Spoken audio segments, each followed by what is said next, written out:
Czajnikowy.pl. Dobra herbata.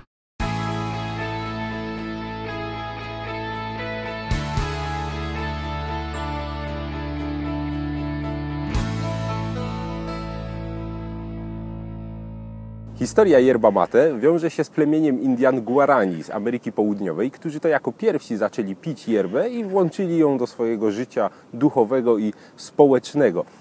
Wiąże się z tym legenda, która mówi o tym, że bogini księżyca i chmury zeszły sobie na ziemię, żeby zobaczyć, co się dzieje, i spotkały jaguara, który postanowił zaatakować je. Zostały zaatakowane, ale obronił je przed jaguarem starzec. No i starzec w podzięce dostał od nich zupełnie nową roślinę, z której przyrządza się napój przyjaźni. I była to właśnie yerba mate. Dla Indian z plemienia Guarani była ona bardzo istotna, ponieważ spośród licznych działań yerba mate jest również ta, która powoduje zabicie uczucia głodu. Było to istotne, ponieważ Indianie prowadzili taki dość koczowniczy tryb życia. Co prawda mieli jakieś osady, wioski, ale nie potrafili hodować roślin ani żadnych zwierząt, więc miewali problemy z wyżywieniem. W czasie długich wędrówek yerba mate sprawiała, że oni byli pełni energii, odpędzała od nich zmęczenie, a zarazem zabijała głód. No i bardzo szybko przyjęła się u nich. Również robiono wtedy różnego rodzaju obrzędy. Niewiele o tym wiadomo, ale pewne jest to, że jako napój przyjaźni był to symbol gościnności i organizowano, powiedzmy, takie rytualne picie yerba maty, gdzie był matero, czyli gospodarz. On parzył yerbę w specjalnym naczyniu i podawał kolejnym gościom, którzy siedzieli w kręgu, według ich hierarchii, powiedzmy według tego, kto był najstarszy, kto był najbardziej poważanym członkiem stowarzyszenia, zgromadzenia. Później yerba wędrowała, kolejne już słabsze parzenia wędrowały do tych mniej znacznych gości. W momencie, kiedy się podziękowało za napój, oznaczało to, że już się wystarczająco napiło i w kolejnej kolejce było się już pomijanym. Na początku Indianie nie znali bombii. Susz cedzono po prostu przez zęby. Później zaczęto używać do tego trzciny, aż w końcu powstała już bombija taka, jaką znamy w tym kształcie, i powstał właśnie ten tradycyjny sposób picia yerba mate. Europejczycy natomiast pierwszy raz zetknęli się z yerbą, kiedy dotarli do Ameryki Południowej. Byli to Hiszpanie, Portugalczycy później, i oni zauważyli właśnie, że Indianie nie tylko piją suszone liście yerby, ale również żują te liście. No i okazało się, że docenili również Europejczycy pobudzające i zdrowotne własności yerba mate. Co ważne, na statkach, gdzie często panował szkorbut, nie można było świeżych owoców ani warzyw jeść, więc z braku witamin marynarze chorowali na szkorbut. Okazało się, że taka yerba mate dostarcza świetnie dużej ilości witamin i zapobiega szkorbutowi. Także u marynarzy przyjęło się to bardzo szybko. Europejczycy różnie reagowali na tę yerbę. Dla niektórych była to ciekawa nowinka, dla niektórych było to dzieło szatana. Dlaczego? Ponieważ wiadomo, Europejczycy przyjechali, niosąc ze sobą krzyż, i od razu chcieli nawracać wszystkie pogańskie plemiona Indian. Dużą rolę odegrali tam jezuici, którzy to zaczęli po prostu szerzyć wiarę chrześcijańską na tych terenach. No i wszystko, co właściwie poganie robili, od razu miało przypisaną cechę, że jest to dzieło szatana. Tak więc yerba mate również stała się dziełem szatana, była zakazana. Co więcej, wytaczano procesy inkwizycyjne przeciwko tym, którzy yerbę pili. Okazało się, że nie na długo się to przyjęło, ponieważ Indianie nie chcieli porzucić swojej yerba mate, a sami jezuici, którzy zaczęli rozwijać swój zakon i swoje bogactwo właśnie na bazie yerba mate, w końcu musieli przyznać, że nie jest to dzieło szatana, lecz dzieło Boga i że należy jak najbardziej pić.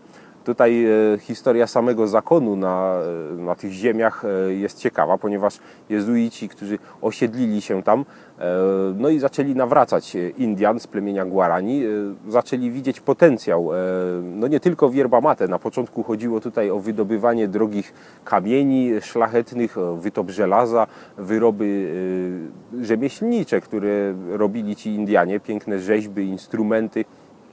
Handel zaczął kwitnąć. No i okazało się, że popyt na yerbę jest w całej południowej Ameryce, a właściwie nikt nie potrafi jej uprawiać. Cała ta yerba była zbierana z dziko rosnących drzew, krzewów. No i tutaj udało się jezuitom pierwszy raz zmusić oporne nasionka yerba mate do kiełkowania. Dlaczego to jest takie trudne? No, te nasionka mają bardzo twardą skorupkę, no i nie chcą kiełkować. Gdy się je wysiewa, kiełek nie jest w stanie się przebić. No, jezuitom udało się opracować tajemną technikę wysiewu yerba mate i powstały pierwsze plantacje. Tutaj wcześniej był problem, ponieważ te plantacje były zbyt oddalone od ośrodków handlowych. Znaczy, no, właściwie jeszcze nie były plantacje, a punkty, w których dziko rosła yerba i gdzie się ją zbierało. Zbyt daleko było do ośrodków handlowych, zbyt długie dystanse trzeba było pokonywać z tą yerbą. No i zaczęto zakładać właśnie plantacje, no a ktoś musiał tam pracować. No i byli to właśnie Indianie. No ci Indianie mieli dość niewesołą tam historię, bo nie dość, że zostali nawróceni, zeuropeizowani, że tak powiem. Nagle w ich życiu pojawiła się masa rzeczy, do których byli zmuszani, a których nie znali wcześniej. Uczyli się pisać, uczyli się czytać, liczyć, musieli czcić innego Boga, żyć inaczej i co więcej ubierać się. Oni chodzili wcześniej nago. No i również yerba była dla nich zakazana, bo jeszcze wtedy było to dzieło szatana. Okazało się, że na tych plantacjach Indianie nie za bardzo potrafią i chcą pracować, ponieważ lud, który nigdy nie uprawiał ziemi, nie był przyzwyczajony do pracy, no nie potrafili tego robić. Jezuici szybko odkryli, że po pierwsze religijność, a po drugie yerba mate. Są to klucze do tego, aby zrobić z Indian odpowiednią siłę roboczą do pracy na plantacjach. Tak więc yerba wróciła do łaski, Indianie mogli ją sobie dowolnie pić w czasie pracy, a same wyprawy na plantacje i sama uprawa tej yerby wiązała się właściwie z przeżyciem duchowym. Dochodziło do sytuacji, w których całe pielgrzymki Indian prowadzone przez jezuitów niosły obrazy i figury świętych. Wśród śpiewów religijnych wybierały się właśnie taką procesją na plantację i tam pracowali przy muzyce sakralnej. Także w ten sposób udało się tych Indian zmobilizować do pracy, no i wkrótce zaczęło to przynosić wymierne korzyści dla zakonu. Okazało się, że zakon jezuicki wkrótce rozrósł się do państwa zakonnego. Takie państwa już znamy z historii i z innych regionów. Państwo zakonne jezuitów obrastało w bogactwo, rosło w siłę, na handlu yerbą przede wszystkim, ale również na wspomnianych wcześniej jeszcze dobrach produkowanych przez tych Indian. No i zaczęli być niewygodni dla zwierzchnictwa kościelnego, no jak to już kilka razy się zdarzyło, chociażby z templariuszami. Tutaj również zakon jezuicki i państwo jezuickie okazało się niewygodne i zostało wkrótce rozwiązane.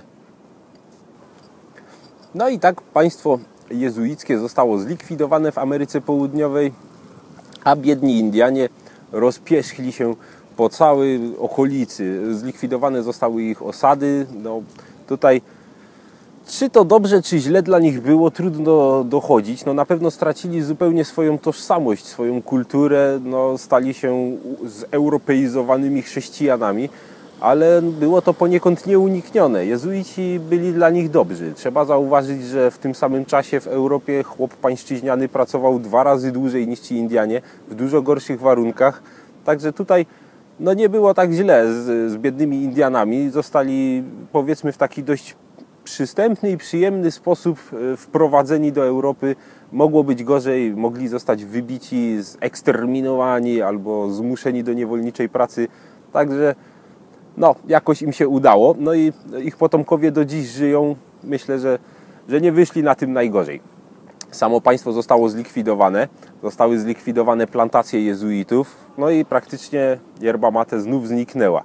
Jezuici, obrażeni, zabrali ze sobą tajemnicę hodowli yerba mate. No i przez kolejne lata znów trzeba było zbierać dziko rosnące rośliny. Znowu nie było możliwości, żeby założyć jakieś plantacje. I tak to trwało aż do XIX wieku, kiedy francuski botanik odkrył sposób na to, aby zmusić te oporne nasionka yerba mate do tego, żeby zakiełkowały. Jak się przyjrzycie, nasionka twarde skorupki mają. Jak mówiłem, nie da się za bardzo zmusić ich, żeby ten kiełek przebił się przez twardą skorupkę nasionka. Jezuici swoje sekrety ze sobą zabrali. No i właśnie Francuz odkrył, że takie nasionka należy moczyć długo w gorącej wodzie, żeby skorupka zmiękła. Wtedy dopiero udaje się zmusić to nasionko, żeby kiełek się pojawił, można założyć szkółkę i założyć plantację. No, sekret jezuitów już dzisiaj nie jest sekretem, a jest to ciekawe. Tymi nasionkami karmili kury. Normalnie kurczaki zjadały to.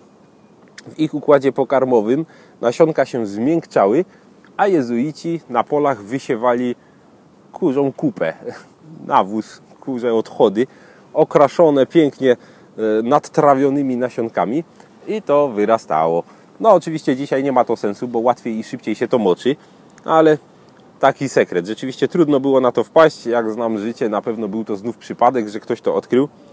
Fakt jest taki, że w XIX wieku znów rozkwitły plantacje yerba mate, kiedy metoda kiełkowania tej rośliny znów stała się dla wszystkich jawna i tutaj na scenę wkraczają Polacy. Oczywiście wcześniej jeszcze mieliśmy jedną z najkrwawszych wojen w Ameryce Południowej, kiedy zniknął zakon jezuicki.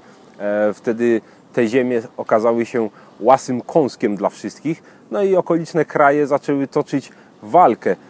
Ostatecznie po wielu latach krwawych wojen, gdzie zginęło ponad 2 miliony osób, ziemie te przypadły Argentynie. No i jak mówiłem, wkraczają Polacy. Czasy trudne w Polsce, Polska pod zaborami.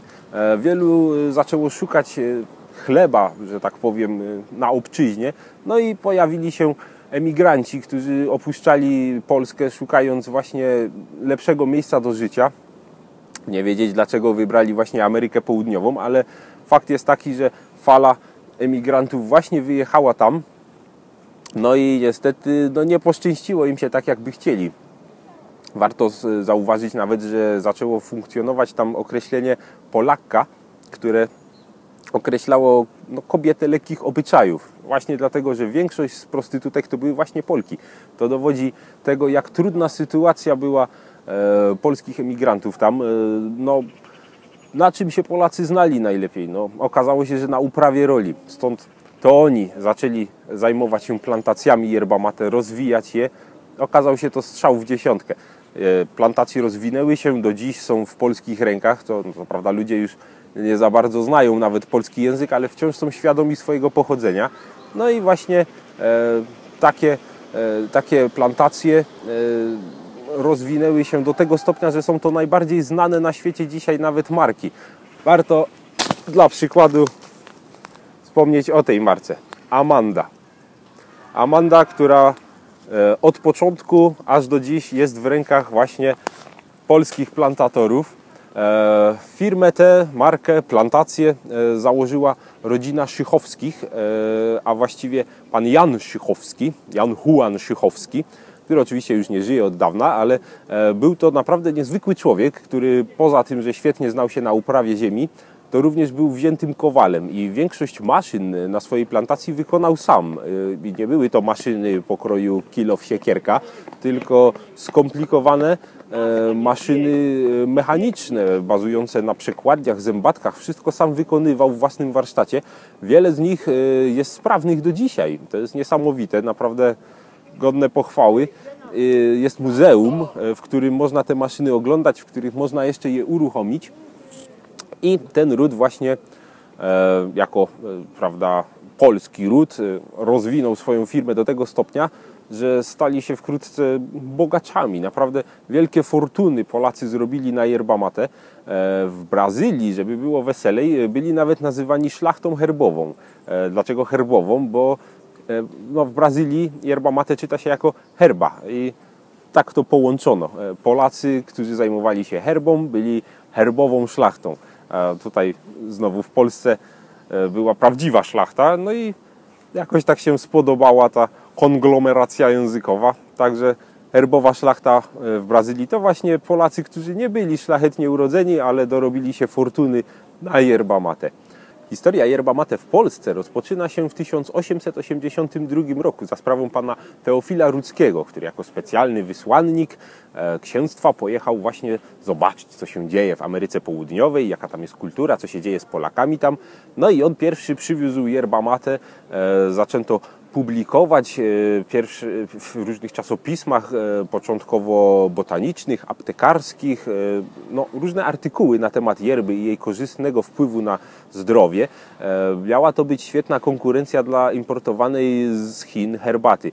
No niestety to się nie spodobało władzom carskim, prawda, zabory, no i wprowadzono zaporowe cło na yerbę po to, żeby chronić interesy właśnie kupców, którzy sprowadzali z Azji herbatę, a byli to wszystko Rosjanie, więc trzeba było o swoich dbać. No i w ten sposób yerba nie mogła się przyjąć, bo po prostu była tak droga, że nikt nie był nią zainteresowany. Ale pierwsze wzmianki na ten temat już się pojawiły i Polacy już tę roślinę poznali. Kolejną postacią, która powiedzmy jakoś się przyczyniła do tego, był pan Konrad Wrzos, który w 1937 roku napisał książkę. To było dwudziestolecie międzywojenne, jeszcze przed wojną. Napisał książkę na temat życia Polaków w Ameryce Południowej i zatytułował tę książkę yerba mate. To jest taka dość nietypowa, powiedzmy nietypowy tytuł, no bo w sumie nikt nie zna tego zioła, a on tutaj tytułuje książkę czymś zupełnie nieznanym. Ale to podkreśla, jak ważna yerba była w życiu właśnie Polaków w Ameryce Południowej. No i większość tej książki właśnie opisuje tę yerbę. Także ci, którzy ją przeczytali jeszcze przed wojną, dowiedzieli się o yerba mate więcej, ale wciąż był problem, żeby ją pić. W Polsce nie działał jeszcze tak bardzo import yerby. No i dochodzimy praktycznie do czasów współczesnych, gdzie yerba jest już dostępna, szeroko można ją kupić, a wiele osób promuje ją, jak choćby znany pan Cejrowski, który z nieodłączną kalebasą w ręce, czy właściwie matero, pije i propaguje gdzie tylko się da. Również obecny papież, wielki miłośnik yerba mate, Argentyńczyk, bardzo się już zaczyna kojarzyć z akcesoriami do yerba mate. Często się go widzi, kiedy tego używa, a jako bardzo lubiana i barwna postać, myślę, że również przyczynia się do rozpowszechnienia tego napoju. Zaczyna to w niektórych sferach być już napój kultowy, także warto zauważyć, że Polacy jako jedni z Europejczyków naprawdę mają już dość rozwiniętą kulturę picia yerba mate. Dochodzi do sytuacji, w której goście z Ameryki Południowej odwiedzający Polskę zauważają yerba mate i są zdziwieni, ponieważ są przekonani, że jest to ich domena jednak i nie spodziewali się na drugim końcu świata, że yerba może nawet nie tyle jest znana, co wręcz jest już czymś codziennym. No, może nie tak jak w Ameryce Południowej, nie chadzamy jeszcze sobie tak jak ja teraz z kalebaską gdzieś po parku, ale jednak yerbę można kupić w wielu miejscach, można ją wypić w coraz większej liczbie lokali, także jesteśmy do przodu, jeśli chodzi o Europejczyków i jesteśmy miłośnikami yerba mate. Myślę, że rozwinie się to jeszcze bardziej, bo to zioło naprawdę warto pić i wprowadzać szeroko do użytku również w naszym kraju.